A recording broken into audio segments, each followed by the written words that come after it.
If God is so good, how can he allow people to go to hell? Let's consider.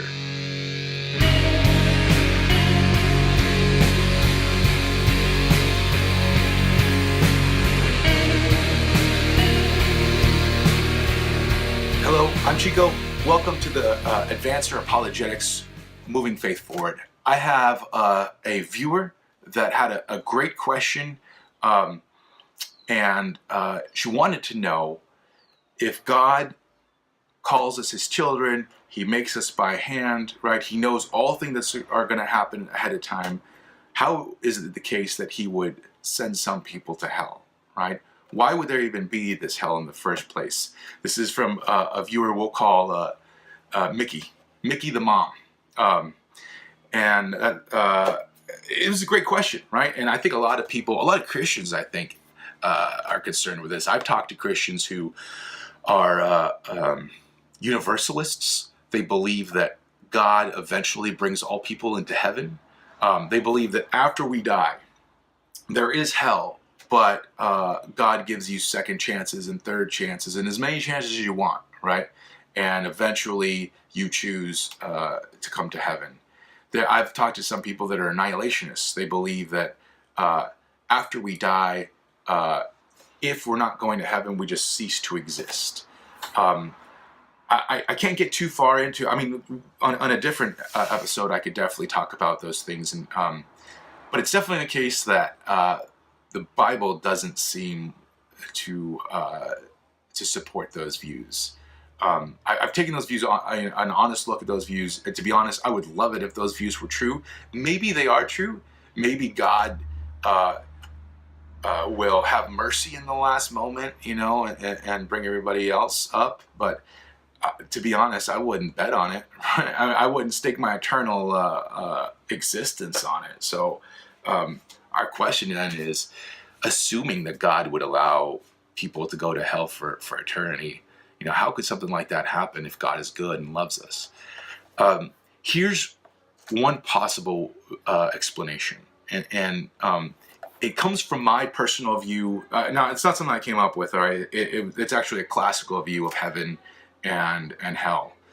And here's what it is: heaven is just living with God, right? It's living in God's presence. It's getting your happiness from God, right?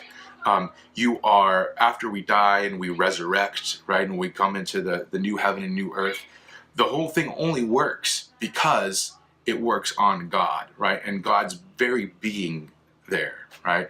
And I don't mean him being there. I mean his actual being itself is there, right? And it endues all things. It says that there's not even a sun because God is the light, that goes out. So it all revolves around us choosing to be with God.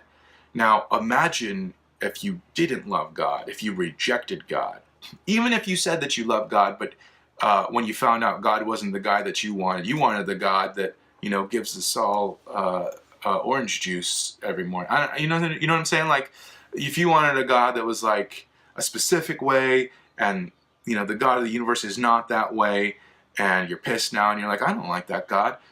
Wouldn't it be awful if God forced you to be with him for an eternity?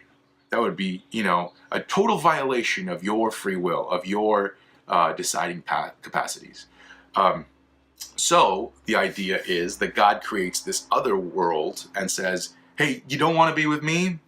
All right, you can go there, right? You can go to this place, and you're not going to like it, but you can go. And you're not going to like it specifically because we were created to be fulfilled by God. God would be the only thing that is infinitely good in the universe, right? And if that's the case, he's the only thing. I mean, I don't know if you've ever experienced this, but sometimes you get a present and like you're so stoked about it, or like, let's say, here's a good one. All right, I'm getting a surfboard very soon from my buddy Drake, right? Drake is making me a fish, and I've wanted a fish for a long time, like just a groveler, like to go fast in small waves. And I've thought for so long, dude, I can't wait till I can get a fish, right? I'll save enough money. once I get that fish, oh man, I picture the stuff that's going to happen. But you know, like after a while, it just doesn't have that same excitement, right? It doesn't have that same, I'm going to be happy forever kind of a feel. Well, all things in this world are good, but limited in their goodness, right? In that same way. So imagine going to a place and you get everything that you ever wanted, and it's not enough. And you find out like this isn't what I wanted. This isn't what I wanted, right? That's a possible view of hell. I know that in the Bible it talks about, fire and brimstone, but that's pretty symbolic language. I know it says eternal darkness and the fire never is quenched, but if you think about that, like how can there be darkness with fire? There's got to be some kind of there's got to be some kind of symbolism, and I might be wrong on this, and that's totally fine. My point being, like, hell is it just is separation from God, right? It is that hopelessness, that gnawing of the teeth, that when you're separated from the one thing that can make you happy, but you are rejecting it, and God is respecting it, right? So C.S. Lewis puts it this way. He says, there are some people that say to God, thy will be done, and some to whom God says, thine will be done, have it your way. And unfortunately, that is going to be an awful, awful choice. But it's the right choice, right? I think there are other reasons why we could say God allows people to go to hell. I'll briefly give one or two, and then I'll call it quits, because that's to me is the most convincing one. But here's another one. Imagine you have a sibling, and the two of you are.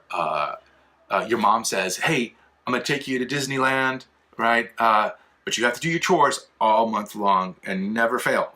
And you do your chores every single day, right? And your sibling does her chores or his chores never.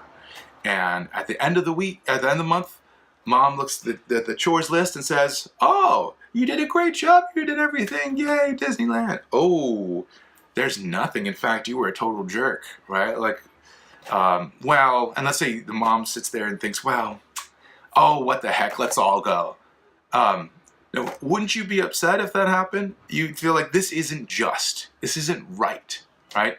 I did what I was supposed to do. You did not do what you're supposed to do. If you don't do what you're supposed to do, you shouldn't reap the rewards, right? Well, in Christianity, that's kind of the thing. Is like none of us do what we're supposed to do. We all make mistakes, and the one thing God requires from us is to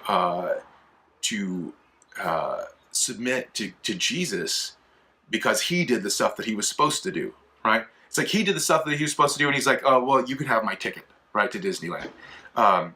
And that's the only thing that God really requires of us at all, right? So it would be unjust, it would be unfair if God let people go to heaven even when they rejected his one thing that he was telling them to do, right? The one thing that they had to do in order to get there. So those are two possible reasons why God will allow people to go to hell. If you have any more questions on that, please feel free to comment below and ask. Also, any question of the faith whatsoever, feel free to ask below. And also like, subscribe, and tag a friend so that they can have their faith moved forward. And I'll talk to you guys later. Adios.